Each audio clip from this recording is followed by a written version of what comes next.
김두수 소장은 대통령 발언 듣고 어떤 생각 드셨어요?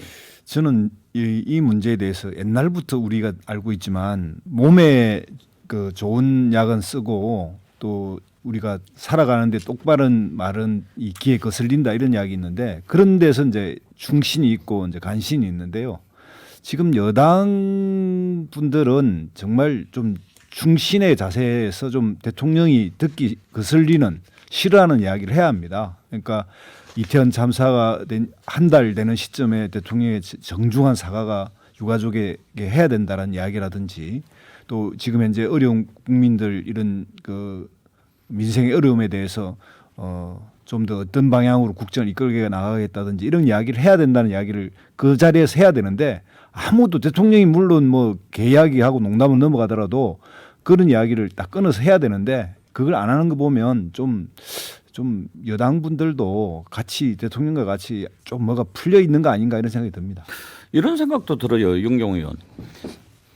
지금 권익위도 그 사건을 정리를 했고 이미 경찰이 뭐 첼리스트 진술이 거짓말이다. 아니, 그러니까 거짓말이다라는 진술을 받았다는 거 아닙니까? 그러면 그 부분은 클리어가 됐다라고 보는 게 상식인데 저 자리에서 대통령이 그런 얘기를 만약에 했다면 아직도 국민의힘 내부에서 실제로 좀 그런 일이 있었나 뭐 이런 생각을 하고 있다는 반증 아니겠어요? 저도 그 생각을 했어요. 이걸 다시 거론을 한 이유가 뭘까? 아니 아무 일이 없었다면 아예 그런 얘기 나올 필요도 없는 거 김우겸 아니에요? 의원이 처음에 제기한 한동훈 참석했느냐가 아니라 결국 국민의 관심은 대통령이 그런 자리에 간 거야라는 의구심을 가졌다는 거를 다시 그 자리가 환기시켜 준 게 돼버렸다 이런 생각이 들어서 그런 얘기를 다시 거론을 한 게 그 자체가 참 적절하지 않았어요. 네. 화물연대 파업을 우리가 오늘 한번 좀 다뤄보려고 하는데 이게 공부가 좀 필요한 사안입니다. 그래서 오늘 마침 김두수 소장도 와 계시고 윤경호 의원도 계시고 또 법률가도 계시고 시사 최고 전문가 장성철 소장도 오셨으니까 국민들은 지금 안전 운임제 뭐 또 업무 개시 명령 이런 어려운 것들이 많아가지고 이거 뭐가 정확한 것인가 좀 궁금하실 것 같아요. 그러니까 이제 원래 파업이나 이렇게 노동계가 이렇게 투쟁하는 걸 보면은 하는 쪽은 절박하지만 국민들이 봤을 때 이게 딱 피부에 와닿지 않으면 깊이 관심을 못 갖지 않습니까? 그런데 이제 지금 화물연대 파업에 이제 모든 물류들이 막 이렇게 멈춰서면서 실제로 산업 현장은 엄청나게 큰 피해를 입고 있는데 산업 현장의 피해가 일반 국민들한테 오는 데는 시간이 좀 걸리죠. 그런데 이제 당장 유조차들도 이제 가담하게 되면은 주유소에 기름 떨어지고 그런 상황이 오게 되는 거죠. 예, 그렇습니다. 지금 보면 이제 시멘트가 한 뭐 9%, 컨테이너가 한 7%, 이제 유류 이런 것도 10% 이하까지 이제 지금 운송 차질이 이제 생겼다 그러거든요. 이게 이제 물류 대란인데 이게 딱 20년 전에요. 그러니까 이제 화물연대가 20년 전 이틀 전, 그러니까 2002년 그 10월 27일 날 결성을 했습니다. 그러고 나서 노무현 대통령 2003년 그 집권 4개월 만에 물류 그러니까 철도와 화물연대 파업이 생겼어요. 그리고 이제 1년 뒤에 여기 이제 말하자면 업무 개시 명령 제도를 만들었습니다. 그래서 이 물류가 얼마나 중요한지 이걸 이제 했는데 지금도 이렇게 물류가 중요한 만큼 이분들이 이제 그에 정당한 대가를 받느냐 이런 걸 이제 보면 되죠. 이렇게 물류에 대한 중요한데 이분들은 생존이 어렵다. 예. 뭐 한 달 매출이 한 1,300, 1,500대도 실제 기름값하고 뭐 제하면 300에서 400 사이에 밖에 못 가져간다. 예. 뭐 이런 이제 이야기가 나오고 있으니까 그만큼 어렵다는 것. 그리고 이만큼 중요한 우리 그 경제 일종의 이제 핏줄과 같은 역할을 하고 있지 않습니까? 피를 돌려주는 역할을 하고 있는데 여기에 대한 이제 대우가 안전 운임제 같은 걸로 해서 이제 좀 보장을 했는데 이게 문재인 정부 2년 전에 만들어졌고 이제 올해가 안전 운임제가 뭐예요? 그러니까 이제 이 운전에 필요한 이렇게 유류비나 운송비에 대해서 제가 알기로는 1개월인가 몇 개월 단위로 정부와 이 화물주 이게 모여가지고 협의를 해서 적정한 요금을 결정합니다. 일종의 최저 생계비 예. 같은 개념입니다. 결과적으로는 최저 생계비에 가까운 최저 예. 운임료, 임금제. 운임료, 최저 운임. 예. 운임료가 되는 거죠. 예. 택시 이런- 기본료 같은. 근데 이게 문제는 이제 올해 이게 일몰로 해서 이제 끝나는데 지난 6개월 전에 이제 6개월 전에 4개월 전에 파업을 했을 때 이것을 3년 연장하고 품목을 확대하는 부분으로 국회에 넘겼는데 국회에서 이게 통과가 안 됐어요. 이러니까 이제 결국 다시 한번 이걸 연장해 달라. 그럼 국회가 좀 책임을 질 부분이 있는 거네요. 근데 문제는 이 국회의 문제뿐만 아니라 정부가 이 부분에 대해서 이제 보고를 굉장히 이제 그 화물주 중심의 하주 중심의 보고를 하면서 화물연대 조합원들의 입장의 요구를 그러니까 정확하게 보고를 안 하고 그러니까 국회에 진짜 긴급한 문제라고 이렇게 처리해 달라고 했어야 되는데 그 문제에 대해서 정부가 하주 편을 들었다. 이게 이제 화물연대 사람들의 주장입니다. 그러면 이 부분은 좀 나눠서 생각을 해봐야 될 것 같습니다. 첫 번째는 화물연대의 주장이 옳은가 아니면 정부의 주장이 더 일리가 있는가 하는 거 아니겠습니까? 안전임금제가 나오게 된 배경을 제가 조금만 설명드리면요. 그러니까 대표적으로 지금 시멘트, 컨테이너 이런 것들이 고속도로든 국도든 대형 화물차들이 운행하고 다니잖아요. 고속도로의 경우에 사고의 절반이 바로 이 대형 화물차들에서 예. 생겼습니다. 그런데 왜 생겼느냐? 하루에 13시간 이상의 장기 노동, 졸음 과로에 그래요. 시달릴 거 아니에요. 그러다 보니까 다른 노동자들에 비해서 평균 사고율이 여기가 9배에 달한다. 그러니까 이런 것 때문에 이걸 줄여줄 수 있는 방법으로 아까 김도 소장님이 얘기하신 안전운임. 그래서 시행을 해보니까 컨테이너는 373만 원 월, 그다음에 시멘트 경우는 424만 원 이 정도를 이제 가져가게 되더라.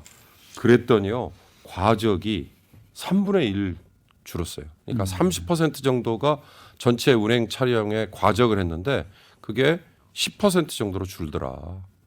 그리고 장시간 운행은 더 많이 줄었어요. 이거는 전체의 29% 정도가 장시간 운행이었는데 이게 한 1, 2% 정도로 줄더라. 그러니까 노동자들의 생존에 연결이 되고 또 하나는 아까 말씀드린 것처럼 고속도로 통행 차량의 절반이 이 화물차가 사고를 일으킨다는 얘기는 일반인들도 이걸로 인해서 피해를 본다는 얘기잖아요. 그러니까 이제 이걸 그러면 국회에서 왜 반영을 못 해주느냐. 정부가 지난 6월에 합의를 해놓고 한덕수 총리 주재 회의라고는 했지만 확대 적용하는 거 아주 제한적으로만 가능하다. 예. 그리고 일몰 이 법안을 계속 연장하는 거는 원칙적으로 안 하겠다. 지금 이렇게 돼버렸어요.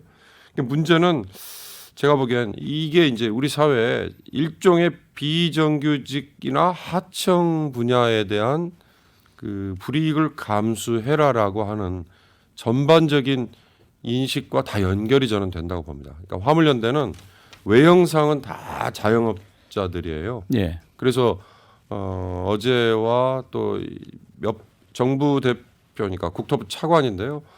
화물연대 대표와 그게 교섭이냐 그냥 접촉이냐 이런 용어 가지고도 티격태격 했지 않습니까? 왜냐하면 거기는 개인 간에 그냥 모이는 단체에 불과하다라고 하는 거예요. 그러니까 조합으로 인정을 안 한다는 거죠. 저는 일단 차관이 나간 것부터가 정부가 일단 탐색전 성격이 있었다고 그리고 봐요. 차관이 국토부 차관이 나가서도 단 한 발도 협상의 여지를 보여주지 않았다는 거잖아요. 그러니까 만약에 정부가 정말 이걸 심각하게 받아들이고 있다면 무슨 카드를 갖고 바로 장관이 가서 얘기를 해야지. 그렇습니다. 그러니까 이게 정치적으로 또는 정무적으로 풀 생각이 있느냐라는 건데 정부는 아예 그 생각이 없어요. 근데 문제는 자 30일부터 서울 지하철 노조가 지금 파업을 예고해놨습니다. 내일이에요. 그다음에 12월 2일부터 철도 노조가 또 파업을 예고해놨습니다. 그러니까 이런 것들이 과연 지금 경제 전체를 흔드는데 그 경제 전체를 흔드는 걸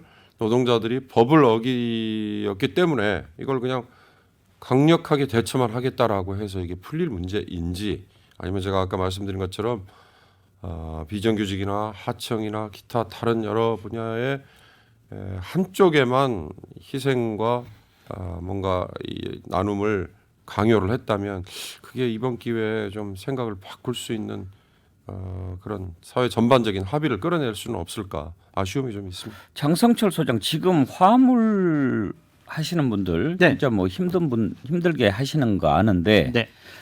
어떻습니까? 그러면은 이렇게 운임을 누가 줘요? 화주가 주죠. 화주는 누구예요? 화물차를 실질적으로 소유하고 있는 사람. 예. 그게 화주죠. 그러니까 화주랑 이제 차주랑 계약을 하는 거죠. 그래서 1kg당 얼마 줄게. 예. 시멘트 다르고 컨테이너 다르고 철강 다르고 그런 거죠. 그것을 이제 최저임금 형식으로 자 어느 정도 수익을 보장해 주겠다. 그것이 바로 안전운임제라고 보여지는데요. 정부에서 반대하는 이유는 두 가지예요. 하나는 전 세계 어느 나라에서도 화물의 안전운임제를 시행하는 나라가 없다라는 것. 그리고 이것은 정부가 결정할 문제가 아니고 국회 입법 사항이다. 그러니까 이거 우리한테 뭐라고 하지 말아라. 이것이 지금 정부의 공식적인 입장이다라고 말씀을 드리고요. 지금 결국에는 화물연대 같은 경우도 좋아. 그럼 3년 일몰제 올해까지 끝내지 말고 3년 연장해 주는 거 좋아. 근데 더 큰 문제는 뭐냐면 지금 컨테이너와 시멘트 두 개만 안전 운임제를 시행을 하고 있는데 이거 대상 품목을 5개 이상 확대해 줘. 이게 더 큰 문제예요. 그래서 화물연대 같은 경우엔 철강, 자동차, 위험물, 사료 곡물, 택배지 간선 이 5개도 안전 운임제 대상으로 확대해 달라. 그걸 정부는 못 받아들이겠다라는 거예요. 그러니까 이러한 부분들이 저는 정부의 책임과 잘못을 지적 안 할 수가 없습니다. 왜냐하면 지난번 6월 달에 화물연대가 파업을 했을 때 우리 이 부분 충분히 논의해가지고 우리 정기국회 때 올해 안에 입법을 할게라고 했는데 그동안 아무것도 안 한 거예요. 그러니까 화물연대가 파업을 하고 또한 정부에서는 니들 잘못된 것 같아. 업무 개시 명령 내릴 거야. 니들 업무 개시 명령 내리는데 그거 안 들으면 3년 이하의 징역에 3천만 원 이하의 벌금 예, 받아. 예. 그러니까 니들 업무 개시해야 돼라고 하는데 이것이 또 과연 옳은 개시 명령이냐. 왜냐.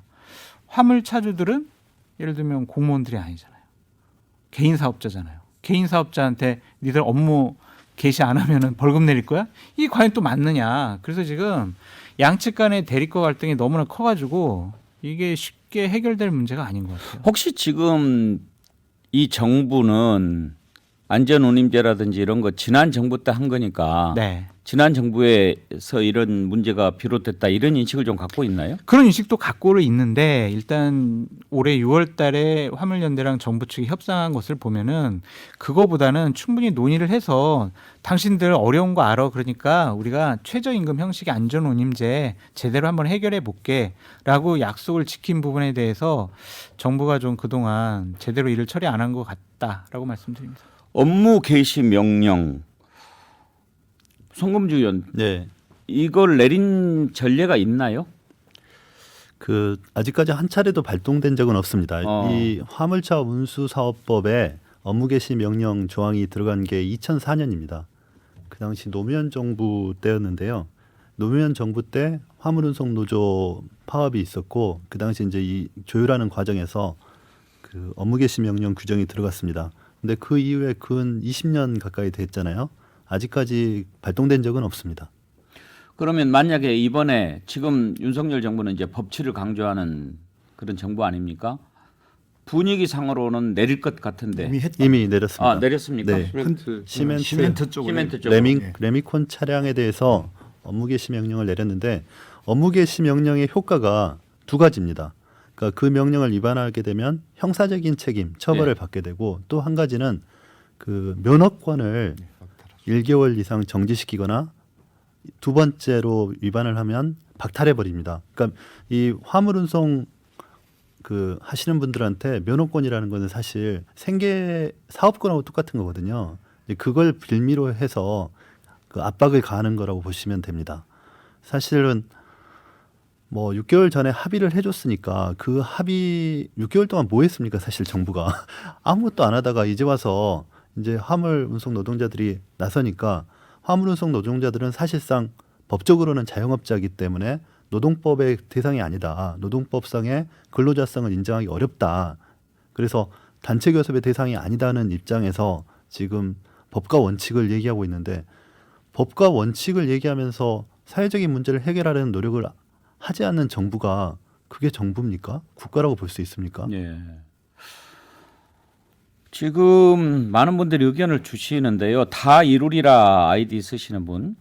제 주위 분도 화물차 운행하는 분이 계신데 차값에 유류비에 힘은 드는데 손에 쥐는 게 너무 적다고 그만둘까 고민하는 걸 들었습니다. 정부는 충분한 대화를 하고 합리적 판단을 해 주셔야 합니다. 월드컵 MBC 아이디 쓰시는 분 16시간 운전하고 200만 원 받습니다. 박메이트님은 하루 13시간 주 6회 이상 해야 400 넘을까 말까 합니다. 뭐 이런 현실에서 이제 어쩔 수 없다라고 하는 건데 윤경호 의원 보시기에 어느 쪽 주장이 더 일리가 있는 것 같습니까? 아니, 그러니까 법적으로만 이걸 위반을 했느냐 안 했느냐를 따지는 게 능사인가 이제 이건데요. 지금 그 손 의원님 말씀하신 거에 연장선에서 사실 변호사신데 제가 이런 얘기 드리는 건 그렇습니다만 업무개시 명령의 위헌적 요소를 지적하는 분들이 있어요. 아까 말씀하신 것처럼 박탈, 그러니까 자격 박탈이 과연 이게 직업 선택의 자유를 침해한 거다라는 주장이 있고요. 그다음에 이제 업무개시 명령이라는 것 자체가 강제 노동을 강요하는 거다. 이건 ILO 협약 위반이다라는 더 중요한 거는 이 업무개시 명령을 내릴 수 있는 요건이 이를테면 뭐 집단적으로 정당한 사유 없이 이런 모호한 표현으로 돼 있다는 거잖아요. 근데 거기에 물론 뒤에 붙어 있습니다. 국가 경제에 심각한 위기를 초래할 우려가 있는 뭐 이런 게 있는데 그런 게 구성 요건이 명확하지 않다. 그러니까 이런 것 때문에 이제 위헌적인 요소가 있다 주장이 있죠. 그러니까 그런 점에서 업무개시 명령이 지금까지 실제로는 쓰이지 않은 이유가 아닌가라는 생각이 들었습니다. 그러니까 자영업자들인 집단적으로 업무를 하는 자영업자 성격은 자영업자지만 실제는 집단적으로 노동을 제공하는 사업자들이 있습니다. 택배 노동자들, 또 화물운송 노동자들. 그러니까 법적으로 노동자라고 볼 수 없죠. 자기 책임하에서 업무를 하는 것이니까. 그러나 그 사람들에 대해서 우리 사회가 지켜줘야 될 부분이 있는 겁니다. 최저한도의 생활 수준은 보호를 해줘야 되는 거죠. 자영업이라고 해서 무조건 나몰라로 할 수는 없는 것 아닙니까? 그리고 그분들의 그 거래 조건이나 이런 것들이 집단적으로 결정이 되는 거예요. 사실 기업들이 결정을 하는 거고 또는 택배 그러니까 화물운송 회사들 화주들의 집단에서 결정을 해버리는 거거든요. 그럼 그 화물운송 사주들과 집단적으로 교섭할 권한을 허용을 해줘야지 적절한 수준의 임금이 보장되지 않겠습니까? 그러니까 그런 부분에 대한 우리 사회의 고민을 담아서 정부가 해결을 해야 되는데 자꾸 이 부분에 대해서 방치하고 또 혹시 우리 국민들이 저거는 남의 일이다 생각하게 되면 그거는 잘못됐다는 겁니다. 언젠가는 지금은 남의 일이 되지만 언젠가는 각각 우리 국민들 본인의 일이 될 수 있는 것이거든요. 그래서 그런 부분들을 생각하고 우리 국민들이 좀 더 관심을 가져줘야 된다 생각합니다. 저는 화물 노조에도 꼭 드리고 싶은 말씀이 있어요. 그분들의 열악한 환경, 어려운 상황 다 압니다. 합법적으로 파업할 자유 있고 그는 권리이다라고 말씀을 드려요. 하지만은 노조의 의견에 동조하지 않는 파업하지 않는 화물 차주분들 그분들의 권리도 인정을 해야 한다라고 말씀드려요. 몇몇 보도를 보면 너희들은 왜 파업 참여 안 해? 막 흉기로 위협을 하고 쇠구슬 던져가지고 막 유리창도 깨고 이렇게 협박하는 모습, 폭력적인 행태를 보이는 모습은 결코 옳지 못하다. 이런 일은 정말 벌어져서는 안 된다라고 말씀드립니다. 100번 오르신 말씀인데 그런 것을 자꾸 부각하면 네. 본질을 놓칠 수 있습니다. 일단 지금 이제 화물연대의 주장이 과연 얼마나 진실에 가까운가 그리고 만약에 그분들이 너무나 고생하는 것만큼 정당한 대접을 못 받고 있다면 정부나 국회가 뭔가 대책을 마련을 해줘야지요. 그런데 그렇게 못하고 있다고 느끼는데 그 실상을 국민들이 알아야 화물연대에 지지를 보내든지 아니면 정부를 비판하든지 할 것 아닙니까? 그래서 오늘 좀 공부를 해보는 건데 아무래도 이 노조와 정부 간의 대립 상황에서 뭐가 옳다 하는 것을 알기는 좀 어렵죠. 맞습니다. 이거는 어쨌든 협상의 문제인데 지금 그 운송업에 종사하시는 분들이 한 42만 정도 된다 그러고 요 이제 화물연대에 가입돼 있는 분이 2만 6천 정도 내외라는데요. 그러니까 전체적으로 보면 이제 그 이 조직된 이 노동자 뭐 자영업이든 노동자든 이 부분은 좀 소수에 가깝긴 합니다. 그러나 이분들이 목소리를 내는 거는 뭐냐면 그러니까 집단으로 모여야만이 이렇게 협상이 가능하니까요. 워낙 개별화되어 있는 자영업자 부분이니까 이제 그런 부분에서 힘을 냈고 모여서 했고 이제 문제 아까 장승철 소장이 이야기한 것처럼 이런 파업의 과정에 있어서 약간의 이제 저 물리적 충돌이 있는 것도 사실이고 그것 때문에 그 이제 여기 가입되지 않은 사람들이 피해를 입었다는 이야기도 있지만 그러니까 안전 운임제 같은 걸 통해서 실제 고속도로의 사고라든지 이런 걸 굉장히 줄여서 일반인들이 화물차 옆에 가거나 화물차 사고에 본의 아니게 진짜 고통을 당하는 경우까지 있고 그리고 또 이제 그 종사하시는 분들도 인간다운 삶을 누려야 되기 때문에 그런 문제에 대해서 주목해야 되는데 이 정부는 어쨌든 뭐든지 법치 뭐 위법 불법 이런 걸 하면서 힘으로 누르려고 그러고 또 그런 방식으로 노동 문제를 풀려고 하는 그런 기조를 가지고 있어서 걱정이 되죠. 그러니까 그런 모습도 잘못이 됐어요. 전 정부 잘못 크고 집권 여당 잘못 크다고 생각이 들어요. 하지만 지금 이재명 당대표는 민생을 강조하고 있잖아요. 근데 이 부분에 대해서는 지금 거의 목소리가 나오질 않고 있어요. 이것에 대해서 해결하려고 어떠한 모습도 보이지 않습니다. 지난 8월 달에 하이트 진로 화물 노조들이 파업을 했을 때 가서 불법 파업하세요. 강하게 나가야 더 많은 걸 얻어낼 수 있습니다. 이런 선전선동만 했지 국회 입법 사항에 대해서 야당인 민주당이 이들의 권익을 지키기 위한 어떠한 입법적인 절차를 했는지 그 부분도 민주당 되돌아봐야 한다라고 말씀드려요. 예.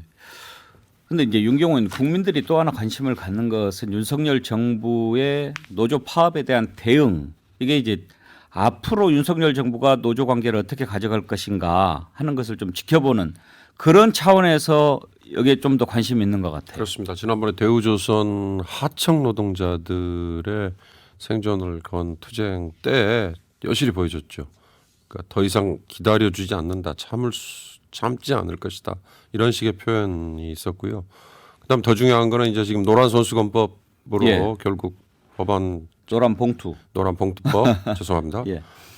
지금 국회에서 법안 뭐 올려놓고 있습니다만 사후에 그 노동자들 개개인에 대해서 그렇게 가혹한 손해배상 청구 이런 것들은 윤 정부가 앞으로 노사분규, 노사쟁의, 노동쟁의에 대해서 어떻게 대처를 하려고 한다라는 것을 보여준 상징적인 거였죠. 이번에도 역시 지금 업무개시명령이라는 게 20여 년 정도 만에 지금 처음 발동이 됐다는 것 자체도 그렇고요. 제가 아까 잠깐 말씀드렸습니다만 지금 남아있는 서울 지하철 노조 그다음에 철도 노조도 이런 식으로 강경한 대처만 해가지고 과연 해법을 찾을 수 있을까. 맞아. 그게 좀 걱정이 되는 거죠.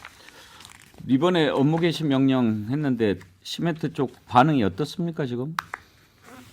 지금 이제 받아들입니까? 오늘 오전에 업무 개시 명령이 나왔기 때문에 당연히 이 부분에 대해서 받아들이기 어려울 겁니다. 실제 그 레미콘 시멘트 업계 운송 노동자들은 그래서 이 부분에 대해서 구체적으로 어떻게 대응을 할지는 아직 논의 중인 것 같아요. 여기에 또 어떻게 대응하느냐에 따라서 앞으로 정부와 노조 관계 상당히 좀 상황이 복잡해질 텐데 오늘 여기까지 하죠. 네 분 패널 수고하셨습니다. 감사합니다. 네, 함께해 주신 여러분 감사합니다. 내일 오전 11시에 다시 찾아뵙겠습니다.